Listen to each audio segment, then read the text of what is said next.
আসসালামু আলাইকুম। আইগ্যাস ইউনাইটেড সকালের খবরে আমন্ত্রণ জানাচ্ছে আমি খোরশেদা কাকলি।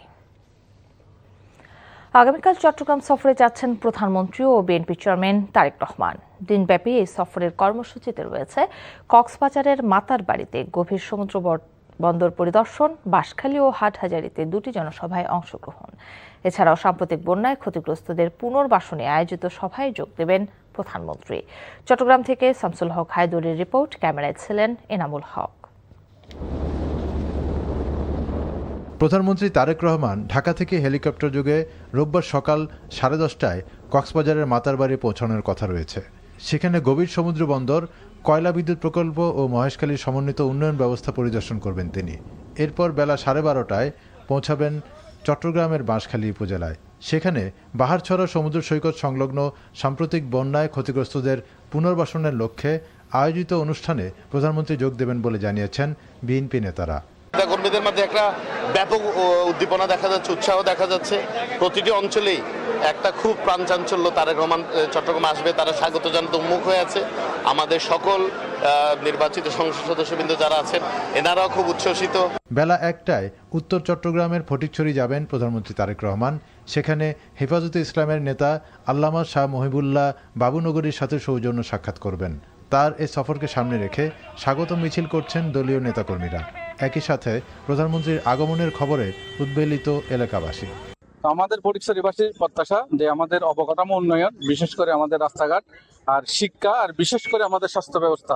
প্রধানমন্ত্রীর কাছে চাইবো মাদক মুক্ত পরিবেশে উন্নত শিক্ষা ব্যবস্থা চালু করা। ফটিকছড়ির সংক্ষিপ্ত কর্মসূচি শেষে হাটহাজারী যাবেন প্রধানমন্ত্রী। সেখানে হেফাজতের সাবেক আমির মরহুম আল্লামা শাহ আহমদ শফির কবর জিয়ারত করার কথা রয়েছে।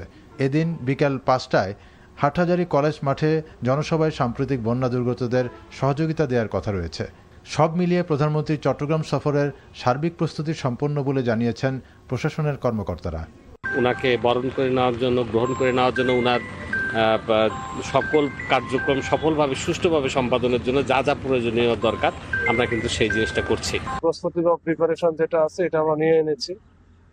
তো আমাদের প্রস্তুত অনেক লাগবে যেগুলো সিকিউরিটি অ্যারেঞ্জমেন্টের জন্য, তো এগুলো নিয়ে আমরা ব্যবস্থা করতেছি। আর রোববার দিনব্যাপী কর্মসূচি শেষ করে সন্ধ্যায় চট্টগ্রামে হোটেল রেডিসন মিলনায়তনে একটি সাংগঠনিক সভায় যোগদান শেষে রাত 9:30টায় বিমানযোগে প্রধানমন্ত্রীর ঢাকা ফেরার কথা রয়েছে। NTV news desk.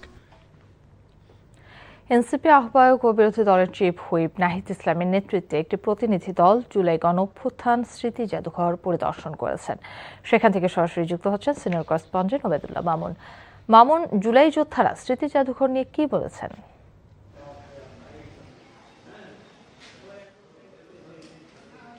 ধন্যবাদ কাকুলি আপনাকে। সেটি হচ্ছে যে সকাল ঠিক 9টায় এনসিপির আহ্বায়ক নাহিদ ইসলাম এবং সদস্য সচিব আখতার হোসেনের নেতৃত্বে দলটির সিনিয়র নেতৃবৃন্দরা এই জুলাই গণঅভ্যুত্থান জাদুঘরে প্রবেশ করেছেন এবং এখনও পর্যন্ত তারা এই জুলাই জাদুঘরের যে জাদুঘরটি রয়েছে ভেতরে প্রতিটি রুমে তারা প্রবেশ করছেন এবং ঘুরে ঘুরে দেখছেন শেখ হাসিনার যে সকল ব্যবহৃত জিনিসপত্র ছিল এবং সেই 5ই অগাস্ট যেদিন জুলাই অভ্যুত্থান ঘটে এবং শেখ হাসিনা পলায়নের পরপর বিক্ষুব্ধ যে জনতা ছিল, ছাত্র জনতা, তারা ভিতরে প্রবেশ করে এই জুলাই গণঅভ্যুত্থানে অর্থাৎ এই জাদুঘরের ভিতরে তৎকালীন প্রধানমন্ত্রী শেখ হাসিনার যে বাসভবন ছিল সেখানে কী তাণ্ডবলীলা ছিল সেসব প্রত্যেকটি জিনিস কিন্তু এখানে আসলে সংরক্ষণ করা হয়েছে। সেটি এখনও পর্যন্ত অর্থাৎ প্রায় ঘণ্টাখানেক হলো এর ভিতরে কিন্তু প্রত্যেকটা রুম, এই দ্বিতল বিশিষ্ট যে ভবনটি রয়েছে আর নিচতলা এবং উপরে প্রত্যেকটি রুমে গিয়ে কিন্তু এনসিপির নেতারা ঘুরে ঘুরে দেখছেন।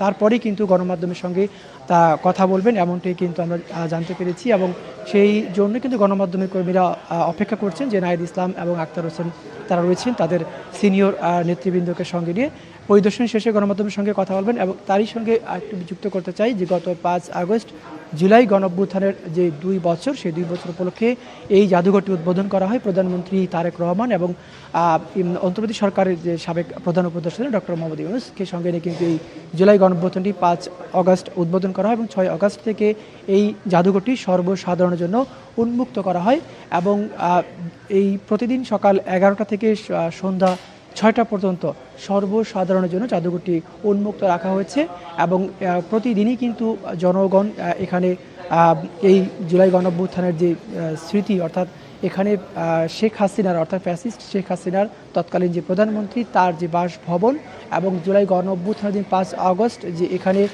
ছাত্র জনতা প্রবেশ করার পরে যা কিছু হয়েছিল অর্থাৎ ভাঙচুর বা তাণ্ডব সমস্ত কিছুই কিন্তু এখানে সংরক্ষণ করে রাখা হয়েছে এবং সেই প্রতিটি জিনিসই কিন্তু এক একটি ইতিহাস এবং তার বাসভবনের ভিতরে ঐতিহাসিক বেশ কিছু দলিলপত্র রয়েছে, ঐতিহাসিক বেশ কিছু কাগজপত্র আমরা দেখতে পেয়েছি। সেই সকল জিনিসগুলো কিন্তু সরকারের পক্ষ থেকে রাখা হয়েছে। এই ছিল আমার কাছ থেকে সবশেষ। দর্শক, জানছিলাম জুলাই গণঅভ্যুত্থান স্মৃতি জাদুঘরের খবর। প্রতি মৌসুমে প্রায় 20 কোটি টাকার পেয়ারার কেনা বেচা হয় পিরোজপুরের আটঘর কুরিয়ানায় ঐতিহ্যবাহী ভাসমান হাটে। এটি শুধু এলাকার অর্থনীতির প্রাণকেন্দ্র নয়, পর্যটকদের কাছেও দর্শনীয় স্থান। বাংলার আপেল খ্যাত পেয়ারার বাণিজ্য আরও সমৃদ্ধ করতে জেলি কারখানা ও কোল্ড স্টোরেজের দাবি এর সাথে জড়িতদের।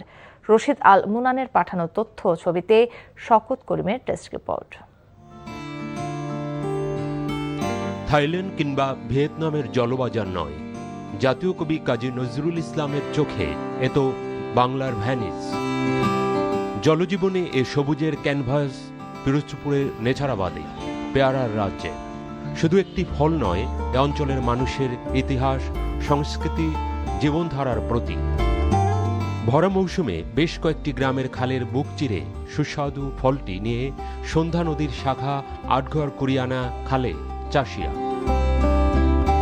এই জায়গার পেয়ারা খুব সুস্বাদু, তো এই জন্য অনেক মানুষে ভালোবাসে, এই জন্য পেয়ারা চাহিদা বেশি। 50 লাখ 1 কোটি টাকার মতো সিজনে বিক্রি হয়। আমার এখানে তো 7-8 জন শ্রমিক কাজ করে। প্রতিমন বিক্রি হচ্ছে 600 থেকে 800 টাকায়। এখান থেকে প্রতিদিন শত শত মন পেয়ারা যাচ্ছে রাজধানী সহ দেশের বিভিন্ন স্থানে। 10টা 10:30টার দিক থেকে আমরা পেয়ারা নিয়ে চলে আসি। আর আমাকে এলাকা যদি জেলির একটা কারখানা থাকতো, পলিস্টার জিনিস থাকতো, আমাকে খুবই ভালো হতো এলাকায়। দক্ষিণাঞ্চলে কৃষি প্রকৃতির এমন অপূর্ব সমন্বয় কাছে টানে পর্যটকদের। এইরকমের আসলে দেখা যায় না যে ভাসমান পেয়ারা বাগানটা খুব ভালো লাগে, খুব মজা লাগে এই জায়গাটা আসতে। বারবার মন চায় যেখানে আসি আমরা ঘুরতে। এখানে কিন্তু প্রতি বছরই বিদেশিরা অনেকেই ঘুরতে আসে। এখন যদি সরকার যদি এই পর্যটক এবং বিদেশিদের জন্য একটু গেস্ট হাউস বা রেস্টুরেন্টের ব্যবস্থা করতো, তাহলে কিন্তু আসলে সবার জন্যই ভালো হতো। কিন্তু পচনশীল ফলটি সংরক্ষণে হিমাগার না থাকায় বিপুল অঙ্কের রাজস্ব আয় থেকে বঞ্চিত হচ্ছে সরকার।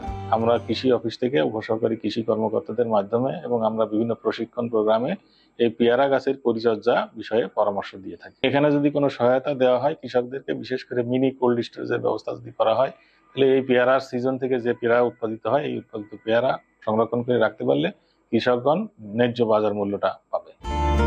কোটি টাকার অর্থনীতি, বেঁচে থাকার স্বপ্ন ভেসে চলে ঐতিহ্যবাহী এ পেয়ারার অঞ্চলে। টিকিয়ে রাখতে প্রয়োজন কৃষকদের স্বার্থ সংরক্ষণ এবং পর্যটন ব্যবস্থাকে আরও শক্তিশালী করা। শওকত করিম, এনটিভি নিউজ ডেস্ক।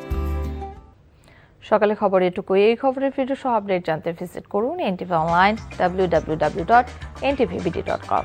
এছাড়াও এনটিভির জনপ্রিয় সব অনুষ্ঠান ও খবরের আপডেট জানতে ভিজিট করুন আমাদের ইউটিউব ও ভেরিফাইড ফেসবুক পেজ। 12টায় মধ্যাহ্নের খবর দেখার আমন্ত্রণ রইল। ধন্যবাদ সবাইকে।